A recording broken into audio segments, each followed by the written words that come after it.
Hello, I'm Bill Monroe, and welcome to episode 110 of 2-Minute Talk Tips. Today's tip comes to us from a special guest, Sandy Weiner. Get support. The big thing that changed for me was hiring a speech coach and going to Toastmasters. And don't try to do it all alone.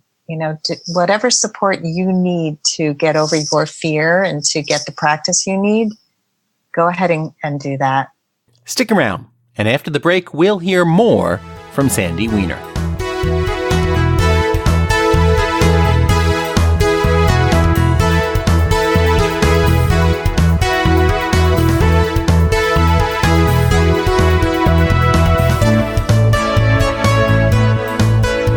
Welcome back. I think the best way to sum up Sandy Weiner's approach to speaking, and probably a lot of other things, is just jump in and do it, but don't do it alone. Sandy's first major talk was her TedX talk, which you can see over at 2minutetalktips.com/Sandy. While she may go straight for the deep end, like with a TEDx talk, she's successful because she prepares. She works with coaches when she has weaknesses and does the work she needs to do to be successful. I talk a lot about how 90% of the success of a talk is determined before you ever get on stage.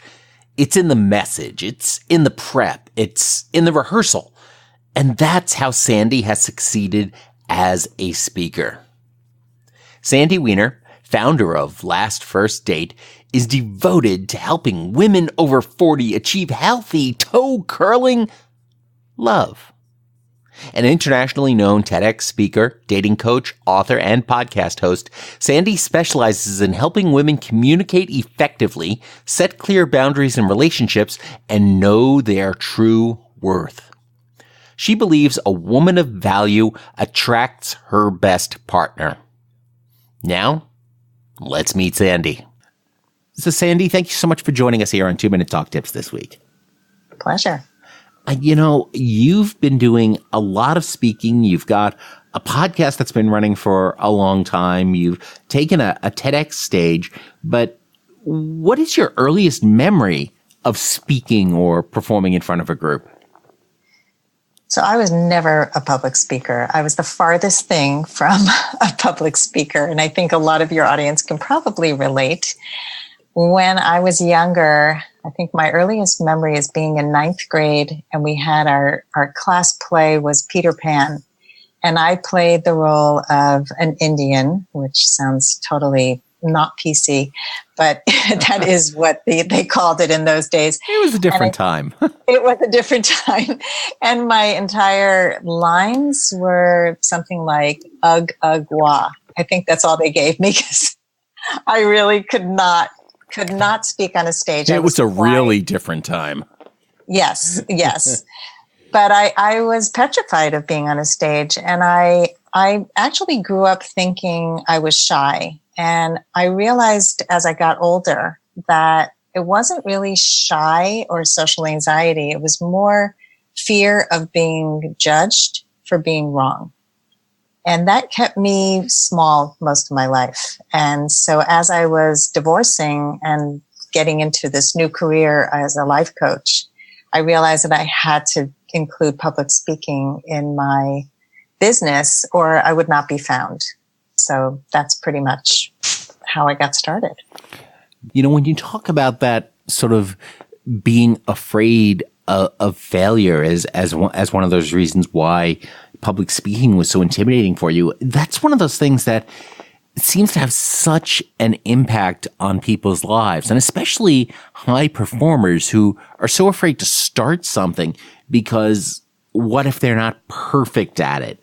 And I think a lot of times we end up with, the idea that the perfect becomes the enemy of the good. And sometimes you just got to do it. Oh, absolutely. And I just gave a little talk on the inner critic, and I'm actually going to be doing that as part of a Lunch and Learn series for Pfizer. And I talk about the inner critic and giving it a name. And for a lot of people, it's something like perfectionista. It's that, watching as that shows up, like, oh, you're not doing it. well enough, do it better. And then the whip comes out, and it's like, hello, I don't need you anymore. Go to the library and go do a whole bunch of research and get it right. And don't come back till you're done. It's interesting when I talk with podcasters or aspiring podcasters. One of the things is folks who want to start a show, they want to get everything right, and then they listen to their favorite shows, and they're like, I'm not as good as as Leo Laporte or whoever else is hosting a podcast that they're listening to. And I'm like, look, what you got to do, don't listen to their episode 200 or 300 or 500. Go back and listen to the episode 1, 2, and 3. You can probably do better than that. You don't get that good at the beginning. You get that good by doing it. It's really good advice. And I think the same thing with being afraid of criticism is to go and look at some really famous people and look at their bad reviews. Everybody's got them. We don't all just come out of the gate getting rave reviews and doing everything well, but you have to start where you are. Otherwise, it just doesn't grow. And that's really how my podcast started. I had no idea what I was doing. I was told, if you want to get known, get a podcast going. And in those days, they didn't even call it a podcast. It was a radio show. And so I started petrified, like shaking. And now I think I've just taped my 360th show or something. It's been running for 3 years, weekly, sometimes bi-weekly. And I got better as I went. I learned how to be a better interviewer, learned how to shut up and listen better. I've learned how to get better guests and ask for, really awesome people to be on my show. And they almost always said yes. So it's getting over the fear on every level. So how did you get over that fear? What did you do? Or was it just a question of just forcing yourself to just go do it? It was a combination of a lot of things. One is to do it. I do, as much as I was scared of being on a stage, I like to take emotional risks. I like to do what's challenging and not to let people tell me you can't do it. That's actually what ignites me. So I do say yes before I know how to do something. And so I just kind of leap and then look. And I think that's actually a really good thing for people to do. And don't wait for you to have all the parts in order, all your ducks in a row, to have the right amount of education, to have voice lessons, whatever you think you need before getting started. And I ended up doing it on Blog Talk Radio because it was fairly easy to get started. I didn't have to do any editing. It was a live show. I had one show with 100 callers. It was quite a popular show about verbal abuse. Yeah. So it's interesting. And I think the more I did it, the more confidence I had. And I think that's just really it. It's just practice, but also, pay attention, listen to your show, listen to what you're doing. And I think the same for public speaking, like record it, watch it, listen to it, and make corrections. Otherwise you just keep repeating the same mistakes. Absolutely. I think a lot of people go ahead and record everything they do, but then they never go back and listen to it. And it's like, recording doesn't help you a whole lot then. Right. But it's icky to listen. Most people hate the sound of their voice. That's something else. I mean, as I went, I began to like my voice better. So I think it really is important to be brave and bold and not be afraid to do the work and really listen and make those changes. Right. I think, a lot of people, when you say they don't like the sound of their voice, it's because we never hear our voice. Our voice is always filtered through our skull and through all of the wet stuff inside our heads. So that when we first hear it while recording, that's what people hear, but we're just not used to it. And I'll tell you what, after you edit yourself in about 10 different podcast episodes, you stop hearing that difference. Yeah. You hear it 8,000 times. Exactly. You mentioned that you can't wait to get all your ducks in a row. I think people who advocate getting your ducks in a row are people who've never tried to actually line up ducks.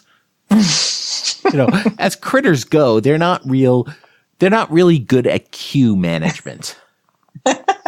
Well, rubber ducks, maybe. Rubber ducks, maybe, yeah. Even then, I keep knocking them off the shelf. So one of the things you've done to sort of improve your performance and getting up in front of folks is you've gotten involved with Toastmasters and been really and have done really well through there. How did you get involved with that group? So Toastmasters happened. I do things sometimes backwards. And my first real presence on a stage was my TEDx talk. I got this incredible, yeah. Talk about jumping into the deep end. Right. So, it was so scary. But what happened was I was walking with a friend. I used to do a daily walk with a friend of mine. And I was talking about TED Talks one day. And she was like, I have no idea what those are.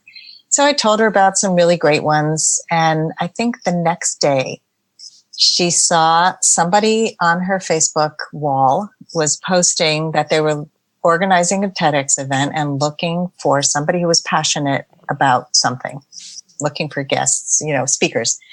And so my friend connects us through a Facebook message and says, here's my friend Sandy. She's really passionate about helping women over 40 find love again. And that was my business that had just started a couple of years before that. And so she goes, okay, so give me some ideas about what you would want to speak about. And I gave her like 2 ideas and she went, okay, great. You're in. Just fill out these forms and you're in. And I was like, oh my God. Oh no. Now what? So it was really exciting, but it was also scary because I had no skills at the time. I didn't know how to write a speech. I didn't know how to perform a speech. I didn't know what to do about nerves. And so I did a few things. And this is really, really important because there were times when I just wanted to pull out of the content out of the conference because I just felt like I was going to make a fool out of myself in front of a national audience. And that would not be cool. But what I did was I hired a speech coach who helped me write the speech. That was really her main thing. I mean, one thing she did that was terrible, and I recommend that nobody ever says this to anybody who has fear of public speaking, is just get over it. Yeah. Bad thing to say. So right. That didn't help, but I did learn tools by researching online and seeing what other people did who gave public speeches.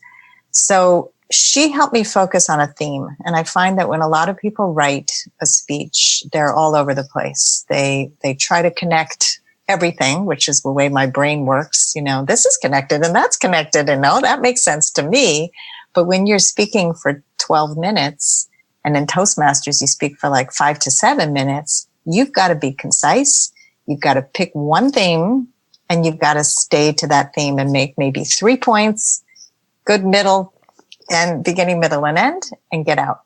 And so I spent months writing this thing, but I practiced at Toastmasters. And again, I was afraid to go into Toastmasters because I thought that's the place you go to get judged. That's the place to go to have people make fun of your speech. And it's just the opposite. These people were incredible. They stayed after the meeting to hear me rehearse my speech a million times. And as I rehearsed it and did it in front of the mirror and in front of friends and in front of Toastmasters and in front of any group that would have me, I got better and better and felt more confident with my material. And that's how I got involved with TEDx, and that's how I got involved with Toastmasters. Wow. I watched that TEDx on YouTube, and I never would have guessed that was really your first big presentation from watching that. And I'd encourage folks to go ahead and check that out. We'll embed that over in the show notes over at 2minutetalktips.com/Sandy. So you can just head on over there and take a look at that. Great, thank you. So, what should somebody who may be thinking about, one of the great things about Toastmasters too, is that it gives you that extra stage time, and getting that extra stage time. And I don't mean a physical stage in front of a large room that can just be standing up in front of a group of people. But getting a stage time is important to becoming a more effective speaker. Somebody who's new to Toastmasters, what are they going to experience when they go there? Great question. So the first thing is that we have a fairly large club, but some clubs are small. Some are like corporate clubs. You could have one that meets at lunch. Some meet in the evenings. You're going to probably meet a really warm, loving group of people who want to see you succeed. And the way a meeting is constructed is we have somebody tells a joke or a quote, somebody tells the word of the day, and then we have, in our club, we have 5 speeches, 5 evaluators who evaluate the speeches, and we have another section which is called table topics, which is extemporaneous speaking. And then you're speaking for 1 to 2 minutes on a topic that you get at the meeting. And so what it does is it gives you opportunities for speaking, opportunities for evaluating, opportunities to take on many roles of leadership, which include counting people's ums and ahs, grammar, timing. Timing's really important, beginning and ending on time. And so it gives you so many skills. And then there's a whole mentorship department. And I have been mentoring for years now. And that also really helped me as a public speaker because I get to be on the other end and help people to do what I struggled with, which is to be more concise, to be more organized, to really perform in a way that's more compelling, to have vocal variety. And in the Toastmaster structure, the first 10 speeches each build on skills. So you're doing everything from a skill of vocal variety to body language to how to work with visual aids. And your final speech in the first 10 is speaking with power and persuasion. They've actually changed the whole structure, and now it's completely different, and you run on different pathway tracks. It's a wonderful, wonderful program. It has grown me as a speaker, as a leader, and I love mentoring. And in fact, in my new business, I'm incorporating all the skills of my public speaking that I learned in Toastmasters, and I'm working with women at work to help them be more powerful speakers, more powerful with their voice in general, because I think that we often don't have the skills to communicate effectively, and it really affects how we're seen, how we're valued in life and love and at work. One of the things you mentioned before that I want to touch on too is you talked about, how you got involved in TEDx because, you had just made a friend aware of it, that this was something that was really cool. And then she became aware of something else that was out there, that Facebook post, and was able to make that connection. One of the things that I think is really important is that if we don't share what we want to do with others, others are not able to help us. They'll just, these things will just zip by their consciousness. It's sort of in some respects like, when I say there's so many more green cars out on the road right now. Doesn't matter if that's true or not, but the next time you go out driving, you're going to see a whole bunch of green cars just because that's become more of your awareness now. When you start talking about, TEDx and these types of things, getting involved with this, now your friends and those who are around you can be aware that this is something. And when it just pops up in their day-to-day life, it gives them an opportunity to flag it for you, to help you out that way. Mm-hmm. Yeah, that's a really important point. And I think it's true with networking on anything that you want in life. Name it, know what you want, start with your why. Why do you want it? And be vocal about it. And right now, actually, in Toastmasters, I have also made a lot of friends and now business connections. And so I've had focus groups after Toastmasters meetings end. And I've been speaking to women who are in corporate who are sharing with me some of the struggles that they've had so I can get a better understanding for my new business. So it's now also on top of the mind with them if they want to have somebody like me come in and train women in their business. I have made them aware of what I do and what I'm looking for. So we definitely have to speak up and ask for what we want. Right. So why did you start this new business? Well, so I was doing dating and relationship coaching for about 10, 11 years. And I found that I stopped really getting excited about the dating part. What really lights me up is seeing a woman really know her value and be able to communicate who she is and set boundaries. And with that comes the confidence to be able to tackle anything in life. So learning the competence, the skill set of healthy boundaries, communication skills, and knowing your value helped women be able to change all their relationships. And so I kept thinking, I've been calling it the woman of value, be a woman of value for years. I had bought the URL, but I didn't do anything with it. And then I hired a coach who I had worked with before. And she goes, Sandy, the woman of value is your thing. This is you. You've got to do this. And I knew she was right. And so I started to develop it. And then it was going to be sort of a very broad-based website with a link to how to be a woman of value in your love life, in your work life, and in your home life for the rest of your life. And then I said, that's too broad. And I want to focus only on work for now. And that came from also just a chance conversation where I was speaking to somebody on the train on the way into Manhattan.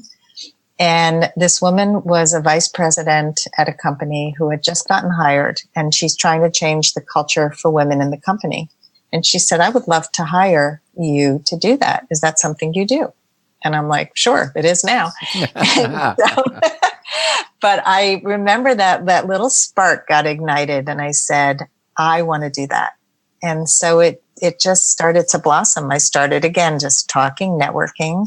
And now I have a contact at JP Morgan, at Nielsen, at Pfizer. Pfizer hired me already. My website's not even up yet, and I'm already working. So it's something that really excites me. And I'm still doing the dating coaching, but I love this new vertical. Well, that is awesome. And it's always a delight when a conversation with a stranger on the subway actually turns into a good thing. Yeah. Well, yeah, it's all how we look at life, isn't it? Right. Yeah, it certainly is. So, you started last First Date Radio to help drive awareness of you and what you do and drive your business. Like you said, 360 episodes ago. What keeps you going with that now, especially with the new business in development? Good question. I love interviewing people. I have made so many amazing connections through the show, and so many people now find me still through the show. And I have a free Facebook group called Your Last First Date, and almost every single woman who shows up tells me how transformative the podcast has been for them. And so knowing that sharing that information with the world is making a big impact just keeps me going. No, that is fantastic, being able to provide that kind of value. And, that's one of the amazing things when you start doing something like this, start doing a show. One of the things I think a lot of folks don't realize is that as a host and it's a tremendous excuse to talk to some amazingly fascinating people and to learn a ton. Mm-hmm. Yeah. It's like I was listening to Donald Miller, who's the host of Story Brand podcast. Uh-huh. And he was saying it's like getting an MBA, having the podcast, because you get to interview amazing people who are all doing incredible things. And I feel like that too. And I think it really has impacted my ability to coach women, because I'm learning and integrating and teaching what I learn. So I'm also reading books that my guests have written, because I get sent a ton of books, and I take all that knowledge and I share it. So it's a nice flow of information in, information out, and making amazing connections. And one of the best ways to learn something is to go ahead and teach it. Mm-hmm. Yeah, that's why I love mentoring too. Right. So you had that. You went through the Toastmasters program. You started off with TEDx. That day when you were doing the TEDx talk, what was that experience like? What was that day like for you? Super exciting. And also really nerve-wracking. I'll tell you a few things that helped. I had some really good friends in the audience. I got to look at them, and they were there to support me and love me, and that helped. And learning a lot of tools for calming the nerves helped.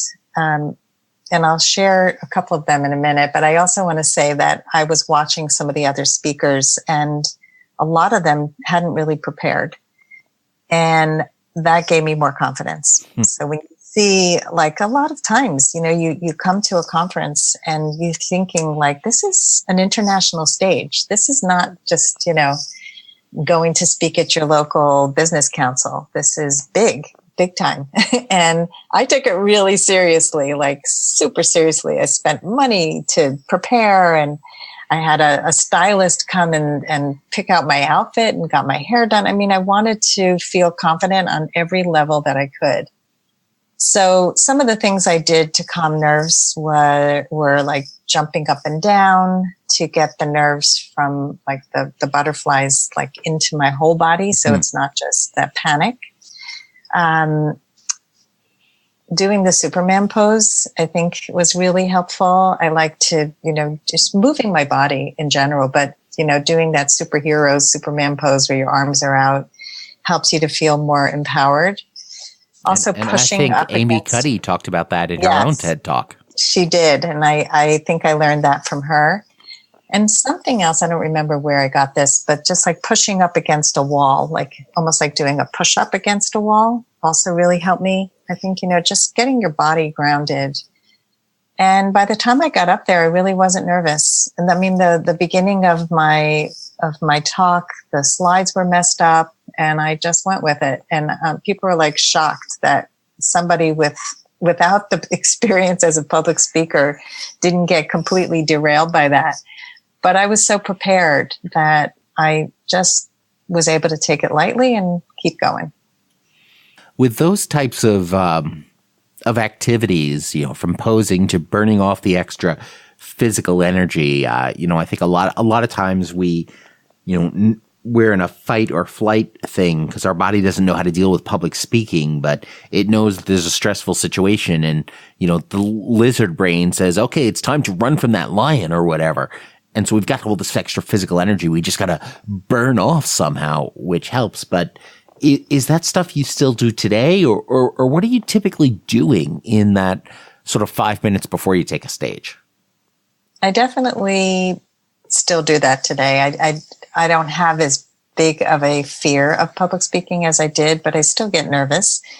And I think it's healthy to be nervous. It's the difference between nerves and excitement. And I think if you can reframe that and just say, this is exciting. I'm excited to be in front of this audience. I'm excited to share this material. So I definitely get a little bit of those butterflies, but they're not demoralizing anymore. And if it is, like, I've entered a bunch of contests, and especially for Toastmasters, and I came in second in a big contest. They have an international contest every year.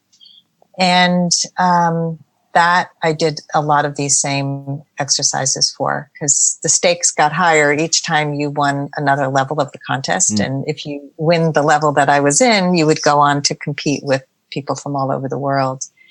And I made it to the second runner-up, first runner-up. And that was a tough speech. It was heavy. It was about the death of a child of mine. I mean, it was like heavy stuff, but it's cathartic. It's cathartic to share. And then you see the faces of people who are affected by what you say and how you're sharing. And that, to me, is the whole, knowing that just gives me the energy to keep doing it. Wow. So, generally, what is sort of the most important lesson your audiences need to learn, or that you want them to learn? First of all, just do it. It's if your passion is bigger than your fear, then, you really have to work on building that passion up, build up the why. Why are you doing this?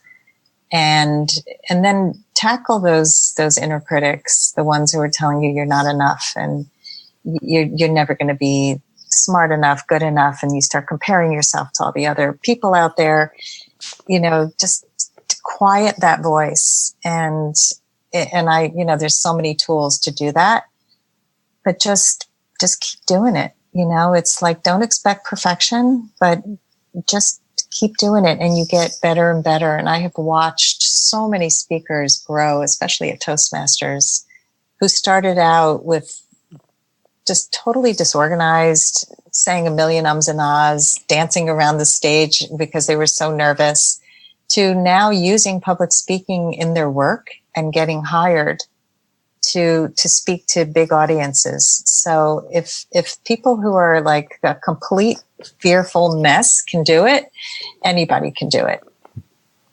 Yeah, you used a really interesting phrase there too. The idea that your passion needs to be bigger than your fear. Could you talk about that a little bit? Yeah, it's, Simon Sinek says, start with your why. And I think whenever you start with why you're doing something, that's what fuels what you're doing. And so keeping the end in mind, and that was Stephen Covey says that one, but keep the end in mind, keep that passion and the fire burning, because your fear is going to want you to stay small. Your fear is going to say, don't take a risk. You might fall, like you might be made fun of, like I recall being in second grade and having my classmates raise their hand when I mispronounced something when I was reading in public. And that shut me down for years, to the point where my parents took me to a psychiatrist to ask what was wrong. Why was I so quiet in class? And, it had nothing to do with my intelligence. It had to do with my fear. And so just fear holds you back, and don't let it, just keep that passion front and center. What are you doing this for? Because when you're doing it and you see the impact on others, it's incredibly worth it. That's all I can really say. Well, that says it all right there. And if folks want to know more about you and what you're up to, where should they go? Well, my website I have two websites. One is lastfirstdate.com. And my other new website is thewomanofvalue.com. So those are two good places to find me, and all my social medias there. My show is Last First Date Radio, and you can find that on iTunes, Stitcher, everywhere podcasts are found. And Facebook, Instagram, everywhere else. Fantastic. And we'll also have all of those links available over at 2minutetalktips.com/Sandy. Great. So, Sandy, thank you so much for joining us this week. This has been awesome. Well, thank you so much. This was a great interview. Appreciate it. Be sure to check Sandy's websites, podcast, and social media profiles. You can find all of those over at 2minutetalktips.com/Sandy. Subscribe for free to 2 Minute Talk Tips in your favorite podcast app so you never miss an episode, and then subscribe to Last First Date Radio in the same place. And of course, as always, don't get best, get better. Thanks a lot. I'm Bill Monroe, and I'll talk to you next week.